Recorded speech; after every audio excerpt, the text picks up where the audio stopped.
Welcome to the Creative Play and Podcast Network.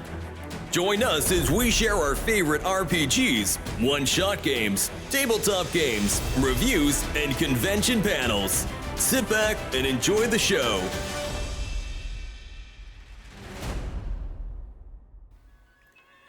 Hi, this is Kelly, aka Trixie from Ragnarok and Roll, assigned to Ragnarok Story, and Tilda Wimblewick from D&D Journey of the 5th Edition. First off, I would just like to say thank you to everyone for listening to our varied adventures, as well as for rating us on iTunes and RPGpodcast.com. If you haven't rated us yet, we would greatly appreciate it if you could. And if you're looking for more ways to support our efforts, we are now on Patreon, a great site where you can help us continue making more podcasts, as well as some special surprises for our patrons. If you can, please look us up at www.patreon.com/cppn. Every little bit helps. And again, thank you for listening. Hey guys, Jim here. And Kelly. Ah, Kelly, my greatest ally. Yes, I am. Besides the Force. For the Force is my ally. Yeah, the Force is with me. and dice karma. Definitely dice karma. Yeah, that's why I don't let you touch my dice, because you're... Then I have to look at you and karma. predict what the dice will come up and play with the mojo of the universe. Yes, because you are one with the universe. Mm-hmm. So for hashtag RPGaDAY2025, what do you have for ally? Well, I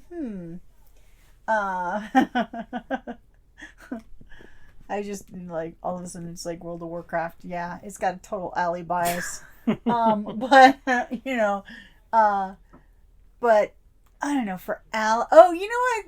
It's kind of interesting, because it's like, remember when we did that one interesting Scion game where, because we were Asgardians, It was that first group, and you did that really cool where we were sort of transported through time and embodied other people. We went back to the Battle of the Bulge. Battle of the Bulge, yeah, and I figured out the thing. Mm-hmm. But when we went up against the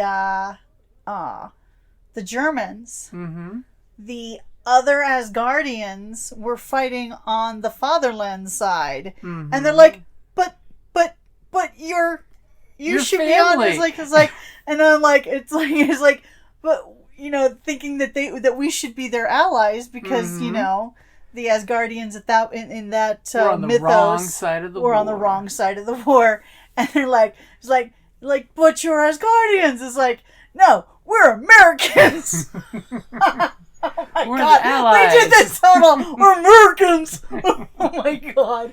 But they thought we were supposed to be there. That was like, but you're our allies. Because they could sense that you because were we were Asgardians. And I'm like, but I thought that was kind of funny. I was totally giving you that for subverting the expectations, because at that time we were reading American Gods. Yes. And I was totally... and they also had come out with the Scion Companion that had the other... the World War II era. They had the some other pantheons, so to speak. And the patriotic I'm sorry. ones. The patriotic one was silly. Mm-hmm. It was very, very American Gods, where thing and symbols can become worship type of thing. And I'm like...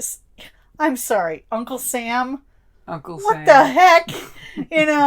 So it's like, it was kind of funny. We were kind of making fun of it, too.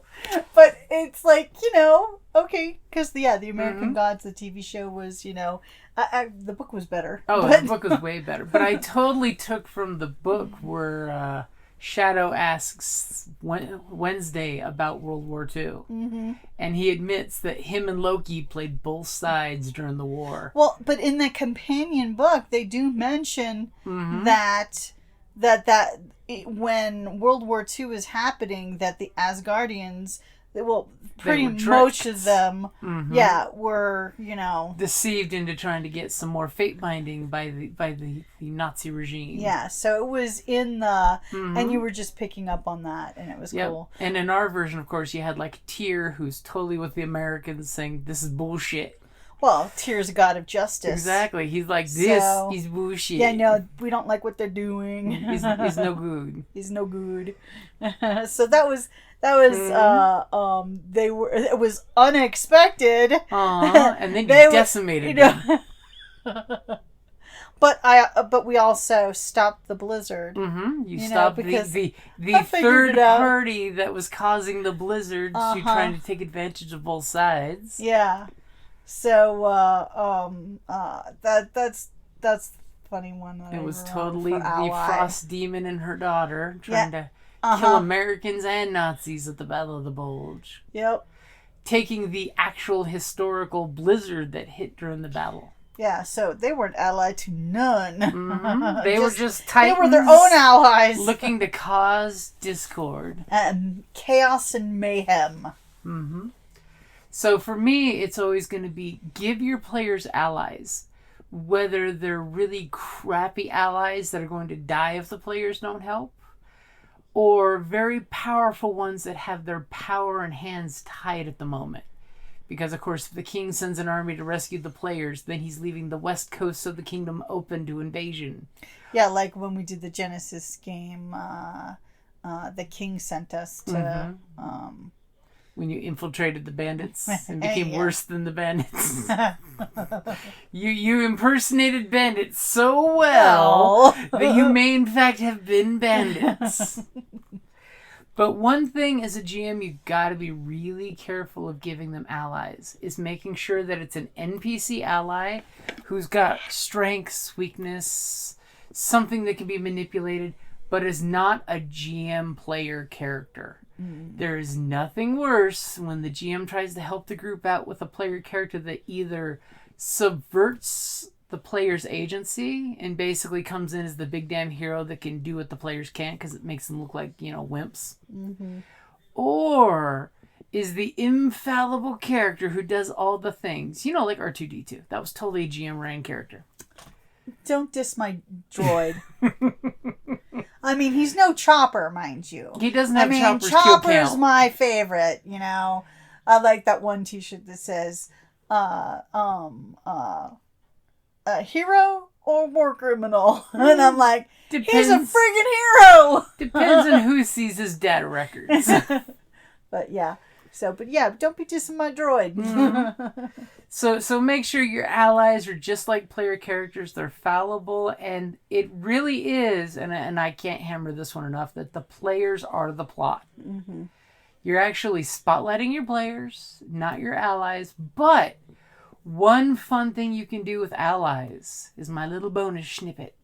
Is have NPC allies that you let your players play to see what's going on behind the curtain so they know the stakes of the game. So if you have just, like the old West End game Star Wars used to do that, where you give your players some NPCs to play and they set the scene before the players show up. So you could play like the lousy bodyguards who murder the first group of adventurers or smugglers. And then they can, have to fight those same characters later. Yeah. And they'll be like, oh crap, I know their stats. So always give your players allies to play with, and NPCs are nice to play with on occasion. You could always give them the fun band of rebels that are fighting in the woods with their green outfits and bows against the sheriff before the players show up.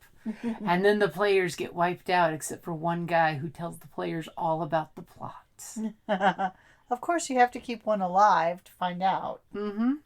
Usually the bad guy would, of course, tie him to a tree and cover him with honey and let the forest take him out. So shall we wrap up our allies for the day? I think so. And just remember, don't have ally bias. Alrighty, guys. Thank you for listening, and have a great evening. Thank you for listening to the Creative Play and Podcast Network. If you enjoyed our show, please check out D&D Journey of the 5th Edition and Ragnarok and roll a Scion hero to Ragnarok story. Also, check out our Patreon page for more content and behind-the-scenes things, as well as joining us for a one-shot game or two.